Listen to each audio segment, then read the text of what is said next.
고요하지만 맹렬한 비극, 삶의 패부를 있는 힘껏 끄집어내는 갈등과 고뇌. 이니셰린의 벤시로 영화계를 뒤흔든 천재 극작가 마틴 맥도나는 연극과 영화로 오가며 인생의 슬픈 단면들을 조명하기로 유명합니다. 그의 작품엔 거스를 수 없는 운명에 가로막히거나 이유 모를 상실감에 절규하는 사람들이 가득하죠. 이번 시간엔 이니셰린의 벤시를 통해 마틴 맥도나가 말하고자 하는 삶과 비극은 무엇인지 알아보고 그의 전작들을 간략하게 살펴보며 왜 그가 21세기의 셰익스피어라는 극찬을 받는지 함께 알아보도록 하겠습니다. 이니셰린의 벤시는 절친했던 두 남자 파드릭과 콜름의 갑작스러운 절교로 시작됩니다. 콜름이 파드릭에게 절교를 선언한 이유는 간단합니다. 바로 그와 나누는 무의미한 대화가 싫어졌기 때문이죠. 콜름은 영문을 모르는 파드릭에게 죽은 뒤 무언가를 남기고 싶어졌다고 말합니다. 그래서 아무것도 남기지 않는 대화를 나눌 시간에 음악을 만들기로 결심했다고 말하죠. 하지만 파드릭은 콜름에게 다정함이 남지 않냐고 되물으며 두 사람의 꼬인 마음은 풀릴 기미가 보이지 않습니다. 손수 만든 예술을 남기고 싶은 자와 평범하지만 따뜻한 다정함을 남기고 싶은 자의 갈등은 혼란한 시대를 제각기 다른 모습으로 대하는 아일랜드인들의 갈등과도 무관하지 않습니다. 이 영화의 배경이 1920년대의 아일랜드라는 점만 봐도 알 수 있듯이 말이죠. 파드릭과 콜름의 갈등은 1921년 체결된 영국 아일랜드 조약 이후 빚어진 갈등의 은유처럼 느껴지기도 합니다. 아일랜드의 자치를 인정하되 대영 제국에 휘하에 둔다는 조약의 내용을 두고 아일랜드인들은 두 갈래로 나뉘어 격렬한 갈등에 휩싸입니다. 찬성 측은 조약을 미래에 있을 완전 독립의 발판으로 삼자는 의견을 내세웠고 반대 측은 전쟁을 불사해서라도 완전 독립을 쟁취하자는 입장을 고수했죠. 불과 몇 년 전만 해도 조국의 독립을 위해 함께 싸웠던 이들의 균열은 파드릭과 콜름, 이 두 남자의 절교를 통해 더욱 선명해집니다. 변화를 꿈꾸는 누군가에겐 그저 평범하길 바라는 이가 따분해 보이고 그냥 평범한 게 좋은 누군가에겐 변화를 갈구하는 이가 피곤해 보이듯이 다름을 인정하기보단 배척하고 단절하려 애쓰는 모습은 당대의 아일랜드인들의 분열을 대변하기에 충분하죠. 그렇다고 해서 영화는 두 사람의 갈등을 시대적인 아픔에 묶어두기만 하진 않습니다. 이니셰린의 벤시는 한 걸음 더 나아가서 삶을 바라보는 자세에 따라 달라지는 관계의 본질에 집중합니다. 파드릭은 살아가는 과정에 의미를 둡니다. 다정한 마음과 저녁에 마시는 맥주 한 잔만으로도 삶의 의미가 충분한 인물이죠. 하지만 콜름에겐 죽음 뒤에 남겨질 결과가 더 중요합니다. 자신의 존재가 오래도록 기억될 수 있는 무언가를 남겨야 한다는 일종의 강박에 휩싸여 있는 것이죠. 그렇게 영화는 두 사람이 가진 삶의 목표가 절대 교차될 수 없다는 걸 수없이 비춰줍니다. 파국으로 치닫는 관계에서 부각되는 키워드는 바로 착각입니다. 파드릭은 절교하자는 콜름의 말을 고지곳대로 받아들이지 않습니다. 가령 만우절이라는 걸 알고 콜름에게 너스레를 떨거나 자신이 뭘 잘못했는지 말해달라고 화를 내기도 합니다. 모두 관계를 개선할 수 있는 여지가 자신한테 있다고 믿는 착각에서 비롯된 행동들이죠. 콜름도 착각에서 자유롭진 않습니다. 스스로 창작한 음악이 자신의 유산이라 믿으며 열과 성을 다하지만 정작 주변 사람들은 그의 음악을 따분하다고 여기죠. 모차르트까지 언급하며 음악에 남은 생을 쏟겠다는 그의 말로 밀어보면 콜름은 단순히 음악을 남기는 걸 넘어서 위대한 무언가를 만들고 남기고자 하는 인물입니다. 하지만 주변의 미지근한 반응은 그의 결연함을 무색하게 만들 뿐이죠. 이렇게 마틴 맥도나는 착각이라는 개념을 통해 의지만으로 이겨낼 수 없는 한계에 가로막히는 인물들을 조명합니다. 파드릭은 말을 걸 때마다 자신의 손가락을 잘라 던지는 콜름의 앞에서, 콜름은 손가락이 사라질 때마다 연주할 수 없게 되는 바이올린 앞에서 체념의 정서를 마주합니다.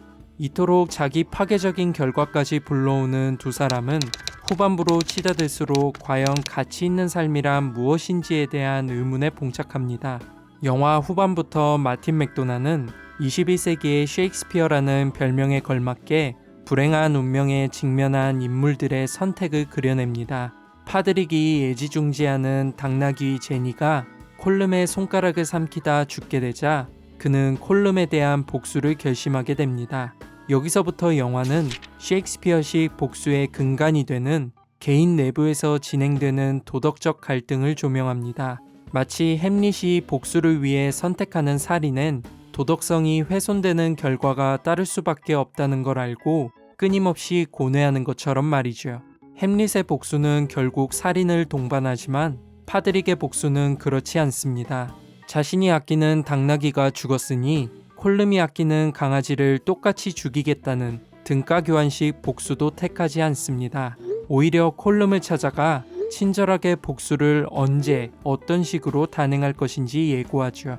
처음엔 체념한 듯 보였던 콜름은 끝내 죽음을 피하는 선택을 하게 됩니다. 이것이 파드릭의 예고 때문인지 콜름의 두려움 때문인지는 알 수 없지만 한 가지 분명한 건 두 개의 죽음이 마을을 덮칠 것이라 말한 노파의 예언은 빗나갔다는 것이죠. 이 대목이 바로 마틴 맥도나의 작품에서 두드러지는 특징입니다. 운명이 정해놓은 길을 따라가거나 거스르며 비극을 맞이하는 셰익스피어 작품과 다르게 마틴 맥도나의 캐릭터들은 운명을 거스르면서도 희망의 불씨를 살릴 수 있다는 걸 보여주기 때문입니다. 누군가 곧 죽게 될 거라는 걸 알려주는 아일랜드의 유령 벤시의 존재가 무색하게 말이죠. 결국 영화는 비극을 만드는 건 운명이 아니라 우리의 의지와 선택에 달린 문제라는 메시지를 품고 있는 것처럼 느껴집니다. 이처럼 인간의 심연을 파고드는 비극의 대가인 마틴 맥도나는 1996년 발표한 첫 희곡 뷰티킨부터 주목받기 시작했습니다. 서로에게 앙금을 품은 두 모녀의 날성 갈등이 주된 서사죠. 70살 노모인 매그가 40이 다 된 딸인 모린에게 나타내는 병적인 집착은 상실과 외로움에 대한 일종의 방어 기제입니다. 이미 다른 두 딸들은 결혼을 한 뒤 자신을 떠났고 이제 자신 곁에 남은 건 모린 하나이기 때문이죠. 언뜻 보면 이기적인 엄마의 노욕과 그의 분노하는 딸의 갈등만 가득해 보이지만 마틴 맥도나는 개인의 갈등에 시대의 아픔을 투영시켜서 보여줍니다. 일례로 모리는 매그가 영어를 쓰자 아일랜드에 살면 아일랜드 말을 써야 한다고 화를 냅니다. 그 분노의 기저엔 영국이 아일랜드의 말과 땅을 훔쳐서 아일랜드인들을 공경에 빠뜨렸다는 모린의 분노와 생각이 담겨 있습니다. 수백 년에 걸친 갈등의 역사가 어떻게 개인의 삶에 스며드는지 보여주는 대목이죠. 더불어 뷰티킨은 런던에서 일하는 아일랜드인이 마주하는 폭력과 차별의 정서가 얼마나 심한지도 강조하면서 부당한 역사를 개인의 삶으로 끌어옵니다. 마틴 맥도나의 삶 역시 이런 갈등의 정서와 무관하지 않습니다.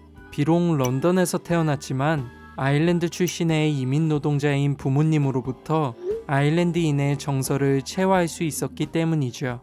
이런 배경이 그의 작품 세계를 비극의 정서에 가깝게 만드는 이유이기도 합니다. 마틴 맥도나의 염세주의가 절정에 달한 작품은 2003년 발표한 6번째 희곡 필로우맨입니다. 가상의 전체주의 국가에서 살인 누명을 쓴 작가 카투리안의 고군분투를 담아낸 작품이죠. 상황의 내막을 살펴보면 다소 황당합니다. 아이들에게 가해지는 사회의 폭력을 담고 있는 카투리안의 이야기가 근래 벌어진 아동 살인 사건과 유사하다는 이유를 앞세워 그를 용의자로 몰아세운 것이죠. 이 작품은 폭력적인 시대 앞에서 무너지는 예술과 삶을 역설하고 있습니다. 어린 시절 카투리안이 자신과 형 마이클을 죽도록 때린 부모를 살해했다는 반전은 악을 악으로 처단하는 것에 대한 윤리적 딜레마를 고스란히 보여줍니다. 그러면서도 그가 자신과 무관한 살인의 누명까지 뒤집어쓰는 대목엔 자신은 죽더라도 자신의 작품만은 살리고자 하는 간절함이 투영되어 있습니다. 마치 강압적인 시대에 맞서는 예술가의 자세가 어떠해야 하는지 보여주듯이 말이죠. 이렇게 필로우맨은 불가피한 죄악으로 얼룩진 삶과 그 끔찍한 삶이 만들어낸 예술, 그리고 그 예술이 고발하는 폭력의 시대를 촘촘한 서사의 고리로 엮어낸 마틴 맥도나의 역량을 여과 없이 보여줍니다. 이후 영화 제작으로 넘어온 뒤에도 마틴 맥도나는 개인과 사회가 뒤얽힌 비극에 방점을 둔 작품들을 선보입니다. 유수의 시상식에서 수상을 하며 화제작으로 떠올랐던 2018년작인 3빌보드가 대표적이죠. 마틴 맥도나는 영화 속에서 살해당한 딸의 사건을 묵과하는 경찰에 광고판 선전으로 맞서는 어머니 밀드레드와 시한부 선고를 받은 경찰서장 윌럽이라는 두 개의 비극을 교차합니다. 정작 살해 용의자는 불분명한 현실 속에서 어떻게든 분노의 칼날을 휘둘러야 하는 개인의 비극과 삶의 끝자락에서 그 칼날을 감내해야 하는 또 다른 개인의 비극을 충돌시키는 것이죠. 그렇게 영화는 잔인한 삶을 어떻게든 살아가야 하는 이들의 집념과 체념을 동시에 보여줍니다. 더불어 그런 삶을 보듬어주지 않는 차가운 사회의 단상을 조명하죠. 가해자와 피해자의 경계가 뚜렷하지 않은 현대판 비극을 섬세하게 그려낸 마틴 맥도나의 천재성이 돋보인 작품이라 해도 과언이 아닙니다. 운명 같은 부조리 앞에서 고뇌를 거듭하는 인간과 그 인간의 선택이 불러오는 비극, 그리고 비극의 결말을 결정할 키를 다시 인간에게 쥐어주는 일말의 희망, 이것이 진정 마틴 맥도나가 비극을 사랑하는 이유가 아닐까 싶습니다. 평범한 관계의 곡선을 따라가며 신념과 운명의 지독한 불협화음을 조명하고 시대를 이야기하는 마틴 맥도나. 그가 오래도록 얽히고 설킨 비극의 뿌리를 파헤친 것은 역설적으로 비극을 바꿀 힘이 우리에게 있다는 희망을 전달하기 위함은 아니었을까 싶습니다. 일상 속 인문학을 바라보는 특별하고 소소한 시선, 1인칭 시점이었습니다.